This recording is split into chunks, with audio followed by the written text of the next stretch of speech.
Salut les gars, j'espère que vous allez bien et que vous avez passé une excellente semaine. Pour ma part, je vais merveilleusement bien.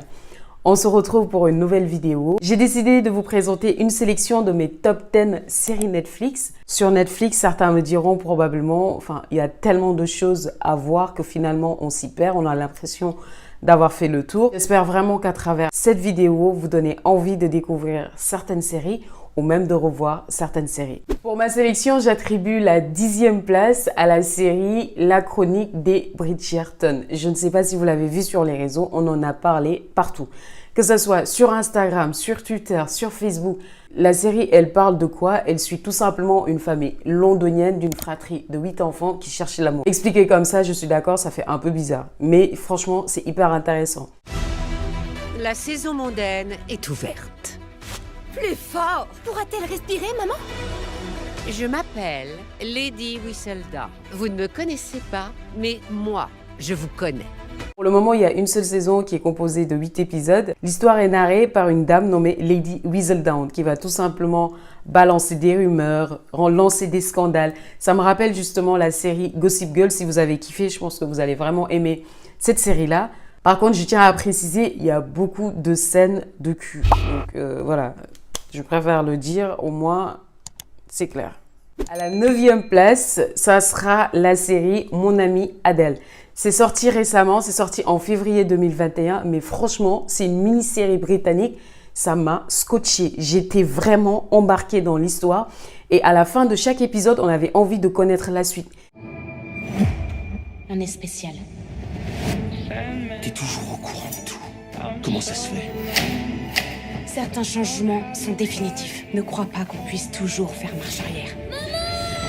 C'est une série qui est addictive et farfelue. On ne s'attend absolument pas à ce qui va se passer à la fin. L'histoire tourne autour d'un triangle amoureux, donc d'un homme avec sa femme qui trompe finalement sa femme avec une autre meuf, qui a énormément d'intrigues, de suspense et des histoires inexplicables qui découlent du surnaturel.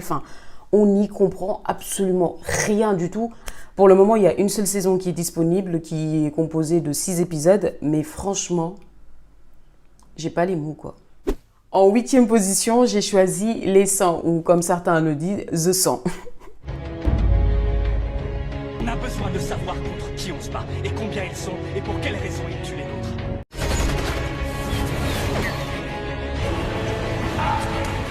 Alors, c'est une série d'action, d'aventure et de science-fiction. Au total, il y a 7 saisons. L'histoire commence il y a 97 ans. La Terre va subir une perturbation nucléaire, ce qui va entraîner une radioactivité qui va tuer quasiment toute la population. Les survivants vont se réfugier dans une station spatiale. À un moment donné, ils se disent pourquoi pas retourner sur Terre pour voir si tout simplement la radioactivité a disparu. C'est là vraiment que les choses vont commencer parce qu'ils vont arriver sur Terre, on va découvrir beaucoup d'histoires, il y aura énormément d'actions. Ce que j'aime beaucoup dans cette série, c'est qu'à chaque saison, il y a une nouvelle histoire. Il y a un nouveau challenge qui fait qu'à la fin, on s'attache quand même à certains personnages et notamment les personnages phares comme Clark, Octavia ou encore Bellamy. Ma 7e sélection, c'est la série Le Jeu de la Dame, The Queen's Gambit. Cette série a occupé la première place sur Netflix pendant un bon moment. En tout cas, c'est une série que je vous recommande. Moi, ça m'a énormément plu. Pouvez-vous dire au lecteur de Life ce que ça fait? Je veux dire, être une femme au milieu de tous ces hommes. Je m'en fiche. On n'est pas tout le temps en compétition. Les échecs peuvent également être magnifiques. Elle comprend 6 épisodes pour le moment, il y a juste une saison qui est sortie. C'est l'histoire d'une jeune orpheline, Beth Harmon, qui va se transformer en prodige des échecs.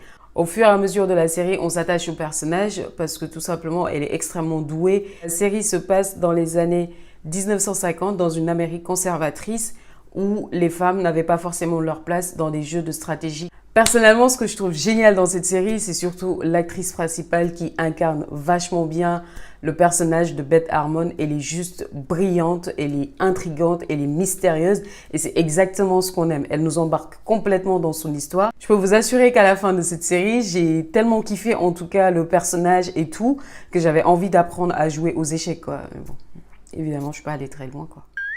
Vous vous doutez bien.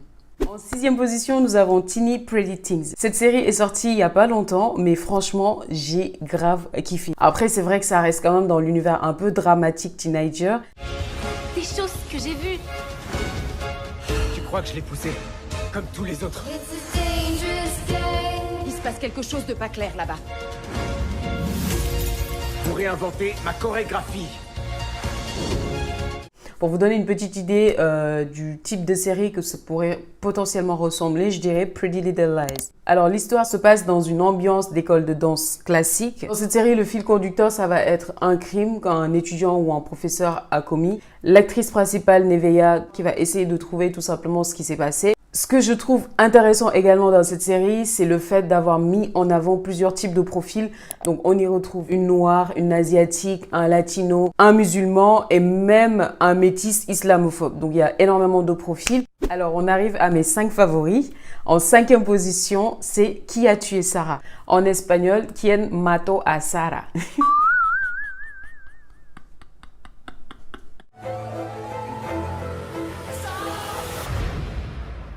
Ils doivent payer pour ce qu'ils ont fait à ma petite sœur. Pour ce qu'ils ont fait à ma mère. Et à moi. Donc cette série a pour le moment une seule saison. La 2e saison est prévue normalement pour mi-mai. Alors pour la petite histoire, la série raconte tout simplement la vie de Alex qui s'est retrouvé en prison pendant 18 ans parce qu'il a été accusé d'avoir tué sa sœur, Sarah. Pendant ses 18 ans, il va se préparer en prison pour tout simplement venger sa sœur et aussi se venger parce qu'il a passé 18 ans en prison. À chaque épisode, on a l'impression de découvrir qui a tué Sarah. On a des doutes, on se dit pourquoi pas lui, pourquoi pas lui. Ça nous fait cogiter. Et parfois, à la fin de l'épisode, on se dit non, c'est pas possible, etc. Là, il y a la 2e saison qui va sortir en mai. J'ai vraiment hâte et franchement, c'est une très très bonne série. En 4e position, j'ai vraiment eu du mal à me décider entre Élite et You. Donc, ce qui fait que je mets les deux au même stade. Alors, on va commencer par Élite. Élite, c'est une série espagnole. Ça se passe dans une école de Bourges où on retrouve pas mal de personnages aussi. C'est un peu le style de Gossip Girl avec des histoires, avec des meurtres, avec des intrigues. Est-ce que nous sommes vraiment ce que les autres pensent que nous sommes? Ou est-ce qu'ils voient seulement notre meilleur profil? Je sais que parfois les apparences sont trompeuses. Mais moi, j'ai rien à avouer.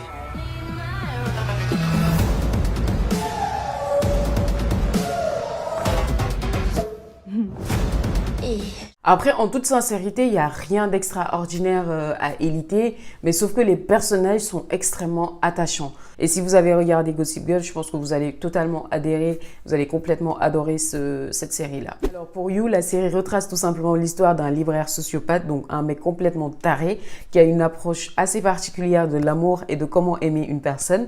Ce qui fait que tout au long de la série, il va cumuler ou même mettre en place des stratégies, des choses, des actions qui sont extrêmement folles les unes que les autres.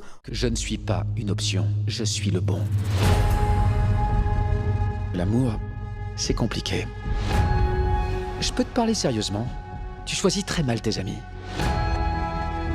Il faut savoir se protéger. D'ailleurs, dans cette série, l'acteur principal, c'est Dan, celui qui était dans Gossip Girl. Actuellement, il y a 2 saisons seulement qui sont disponibles sur Netflix. Ils ont évidemment dit qu'il y aura une 3e saison qui va sortir. J'ai vraiment hâte parce que j'ai trop aimé cette série. En 3e position, nous avons Les Demoiselles du téléphone, Las Chicas del Cable. Cette série, je l'ai adorée. C'est vraiment une pépite. J'ai trop kiffé cette série. Je me rappelle, ça fait un moment que j'ai regardé cette série. D'ailleurs, j'habitais encore à Caen. En 1928, il y avait 2 milliards d'êtres humains sur Terre. Chacune avec ses propres rêves, ses propres espoirs et surtout ses propres soucis. La vie n'était facile pour personne. Mais elle l'était encore moins pour les femmes. Mademoiselle, ça va être un grand jour pour cette compagnie. Le directeur de la compagnie souhaite se présenter. Lydia Aguilar. Alba.